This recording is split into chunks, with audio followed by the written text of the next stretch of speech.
जोसँग जुन च्याप्टरहरू क्लोज भइसक्यो, जुन पास्टको कुराहरू, त्यो कुराहरू निकालिरहेछ होइन। कतिजनालाई ऱ्याप क्लास पढाएको, कतिले उल्टो माइक समाएको, कतिलाई माइक समात्न नआएको।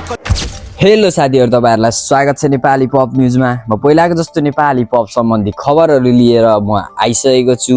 यदि तपाईँहरू यो च्यानलमा नयाँ हुनुहुन्छ भने सब्सक्राइब गरिदिन नभुल्नुहोला, किनभने हामी 1000 सब्सक्राइबरको नजिकमा छौँ। त्यसैले प्लिज सपोर्ट गरिदिनु होला। र यदि भन्दै आजको फर्स्ट अपडेटदेखि सुरु गर्न चाहन्छु, जो रहेको छ डन्जीको तर्फबाट एक हप्ता अगाडि अर्कै ऱ्यापर्स भन्ने सङ चाहिँ ड्रप भएको थियो म्युजिक भिडियोको साथमा। र यो सङ ड्रप भएपछि धेरैजना मान्छेले चाहिँ भिटेन, उर्गेन मोक्तान र न्यास्टी जस्ता ऱ्यापर्सहरूलाई सर्ट छ होला भनेर गेस गर्नुभएको थियो र कमेन्टमा पनि गएर भन्नुभएको रहेछ धेरैजनाले। र यसकै कुरा चाहिँ डङले रिप्लाई दिनुभएको छ कि यो सङमा चाहिँ कसैको लागि सर्ट छैन र कसैको लागि सर्ट पनि लिएको होइन, यो चाहिँ मनभित्रको आफै लेखेको कुरा हो र यो हेट गर्ने मान्छेहरूलाई चाहिँ डिसानेको हो भनेर उहाँले भन्नुभएको छ। के भन्नुभएको छ त तपाईँहरू आफै आएर सुन्न सक्नुहुन्छ कि यो भिडियोमा डनले के भन्नुभएको छ। अस्तिको गीतमा मैले कमेन्टहरू देखिरहेको थिएँ होइन, एक दुईवटा होइन, 10-20 जना मान्छेहरूले चाहिँ थाहा छैन के हो होइन, के बुझ्छ कसरी बुझ्छ गीतहरू होइन। अब मैले कसरी लेखिरहेको छु, मैले कसरी गरिरहेको छु, मैले जोसँग जुन च्याप्टरहरू क्लोज भइसक्यो, जुन पास्टको कुराहरू, त्यो कुराहरू निकालिरहेछ होइन। यस्तो भन्यो, उस्तो भन्यो, यसलाई भन्यो, उसलाई भन्यो, नामहरू लिएर, नाम जोडेर, कहिलेको क्लिप जोडेर हालिरहेको रहेछ। थाहा पाएँ मैले। त्यो गीत अर्कै ऱ्यापर भन्ने गीत चाहिँ मैले खास गरी कसैलाई पनि सर्ट्स दिएको होइन है। त्यसमा चाहिँ है, त्यो मेरो जेनरल बारहरू हो त्यो मेरो होइन। स्पेसिफिकली मैले कसैलाई पनि भने होइन। त्यही भएर त्यस्तो कुराहरू साइड लगाइदिउँ होइन। सबैलाई माया छ, खुसी हुने जुत्ता नि माथि उठ्दा भने जस्तै हो। सबैलाई माया छ होइन। अब कम्पिटेटिभ जनर हो। तिनीहरूले के कम्प्लेन हानिरहेछ भने बक्सिङ स्पारिङ भइरहेछ अनि पन्च हाड हानिस, किन हानिस पन्च भन्ने जस्तो कुरा गरिरहेछ क्या। त्यस्तो होइन होइन। अब बक्सिङ रिङमा जे भए पनि बाहिर सबैलाई माया छ, रेस्पेक्ट छ, सबैको स्ट्रगल हो, सबैको हसल हो होइन। अब यो फेरि मैले त्यो कसैको मलाई गुड बुक्समा पढ्नु छैन होइन। तिमीहरू जसरी लिन्छ लि, अडियन्सलाई भनिरहेको छु म, जसले चाहिँ कम्प्लेन हान्नु। मलाई थाहा छ मेरो अडियन्सले सर्ट मेरो अडियन्सले के गर्छ भनेर थाहा छ नि त मलाई होइन। मलाई किन मन पराएको होइन, मेरो किन म त निस्किनु पर्ने टाइम भइसकेछ है।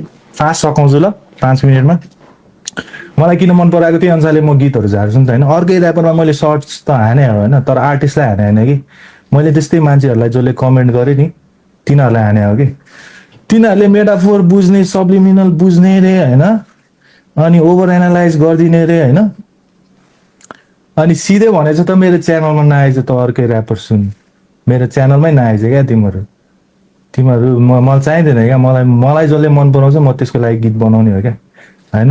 कहिले काहीँ जान्छ हो, कहिले काहीँ जान्छ। मलाई पनि हानेछ सब्लिम्स, मैले पनि सुने हो होइन। अब अरूले कसरी, म त त्यस्तो खासै पर्सनल कुराहरू बाहेक गेमको कुरा होइन, लिरिकल स्किलको कुरा गऱ्यो भने, म्युजिकलिटी होइन, त्यसको कुरा गर्दाखेरि मलाई फरक पर्दैन होइन।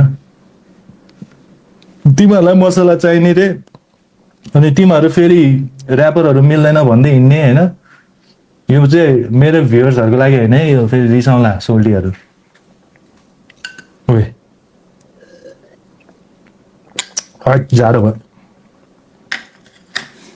होइन। अनि हिपहपमा युनिटी छैन, ऱ्यापरहरू जहिले एकअर्काको खुट्टा तान्छ, तिमीहरूले गर्दा तानिरह क्या। तिमीहरूले हल्ला फैलाउँछ होइन। त्यस्तो लाग्यो होला, ठिक छ, तर त्यो प्रोपोगेन्डा फैलाउने हिसाबले त गर्नु भएन नि। कहिले जमानाको क्लिप्स ल्याएर जोडेर के भनिरहेछ, कति बेला के बोलिरहेछ थाहा छैन होइन। हावातालमा होइन। कोही छ मलाई न्युज च्यानलको सब हाल्दै हुन्छ काटेर यो पाटेर। एग्रेसिभ, अब एग्रेसिभ हुन्छ अब ऱ्याप, हिपहप म्युजिक हल्का एग्रेसिभ हुन्छ।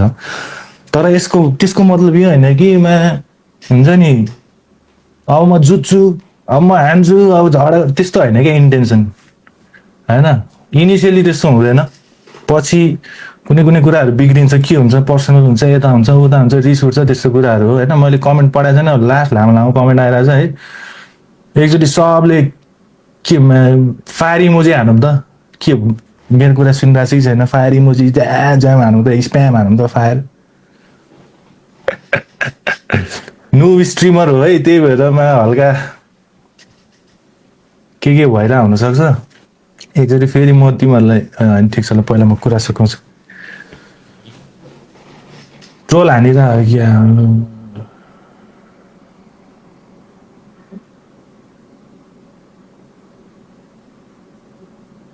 अनि यो हो नि त ल ठिक छ हो कि क्या हल्का डिले धेरै भयो कि के हो है ल रातै भयो त रातै भयो त्यही हो है म सिरियस कुरा गरिरहेको छु होइन सिरियसली भने अब मैले होइन कसैलाई नि हानेको कुराहरू मैले एक्सेप्ट गरेको छु कसैले सोधे भने कुनै पोडकास्टहरूमा नि भनेको छु मैले सब्लिमिनल पहिला हानेको हो भनेर होइन अनि त्यही हो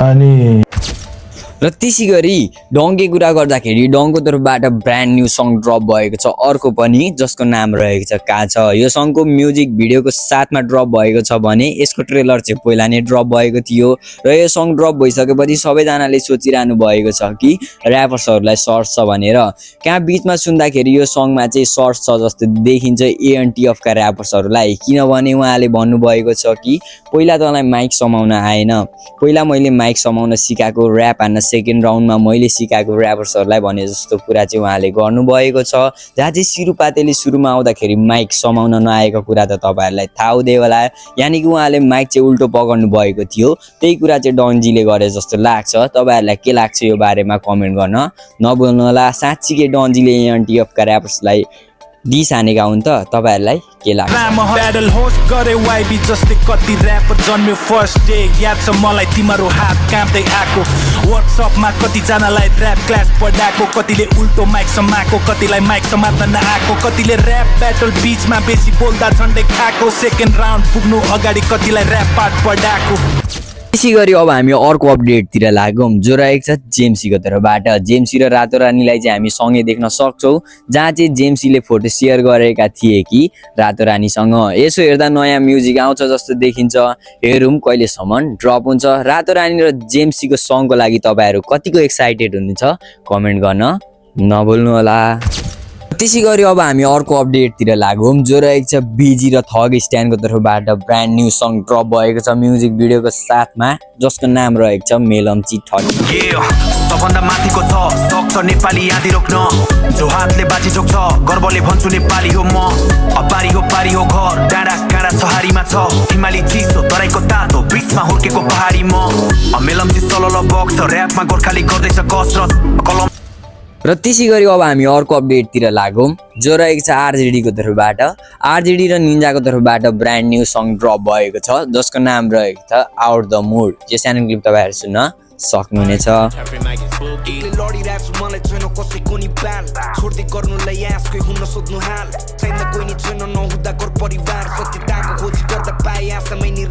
राम्रोसँग सुन्न तर बुझ्दै नस्ने खेपा अर्जी भयो चेन्ज बिचिक्ने मुजी केबा सक्सेस पनि गर लामो गरेर त देखा मलाई हस्त साथीहरू आज नेपाली पप सम्बन्धी खबरहरू यति नै थिए म फेरि आगामी दिनमा यस्तै नेपाली पप सम्बन्धी खबरहरू लिएर आउने नै छु हामी 1000 सब्सक्राइबरको नजिकमा छौँ प्लिज सब्सक्राइब गरेर सपोर्ट गरिदिनु होला किनभने आगामी दिनमा मलाई पनि सहज हुन्छ र तपाईँहरूलाई पनि म न्युज लिएर आउने नै छु